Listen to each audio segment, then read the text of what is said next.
Madurai AIIMS முதல் குழுவில் உள்ள மாணவர்கள் இடப்பற்றாக்குறை காரணமாக நாக்பூர் எய்ம்ஸ் மருத்துவமனை மற்றும் தனியார் விடுதிகளுக்கு அனுப்பப்பட்டு உள்ளதாக அறிவிப்பு வெளியாகியுள்ளது. மதுரை தோப்பூரில் உள்ள எய்ம்ஸ் வளாகம் 2025ஆம் ஆண்டு நவம்பரில் ஓரளவு கட்டி முடிக்கப்படும் என்றும் அதற்குள் மருத்துவமனை கட்டிடம் போன்ற வசதிகள் இருக்கும் என்றும் எய்ம்ஸ் நிர்வாகம் அறிவித்திருந்தது. இந்நிலையில் புதிய தொகுதி மாணவர்களுக்கான வகுப்புகள் ராமநாதபுரம் அரசு மருத்துவக் கல்லூரி வளாகத்தின் புதிய நரம்பியல் தொகுதி கட்டிடத்தில் நடைபெறும் என மதுரை எய்ம்ஸ் நிர்வாக இயக்குனர் அனுமந்தராவ் தெரிவித்துள்ளார். அதே சமயம் 4ஆம் ஆண்டில் நுழையும் முதல் தொகுதி மாணவர்கள் தனியார் விடுதிக்கு மாற்றப்படுவார்கள் என்றும் புதிய தொகுதி மாணவர்களுக்கு கல்லூரி விடுதியில் தங்க ஏற்பாடு செய்யப்படும் என்றும் தெரிவித்துள்ளார். அதே சமயம் பாதுகாப்பு கருதி மாணவிகள் கல்லூரி வளாக விடுதிக்குள் தங்க வைக்கப்பட உள்ளதாகவும் தெரிவித்தார்.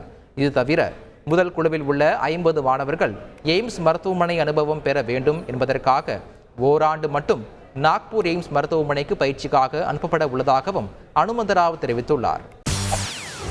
செய்திகளை உடனுக்குடன் தெரிந்து கொள்ள உடனே சப்ஸ்கிரைப் பண்ணுங்க.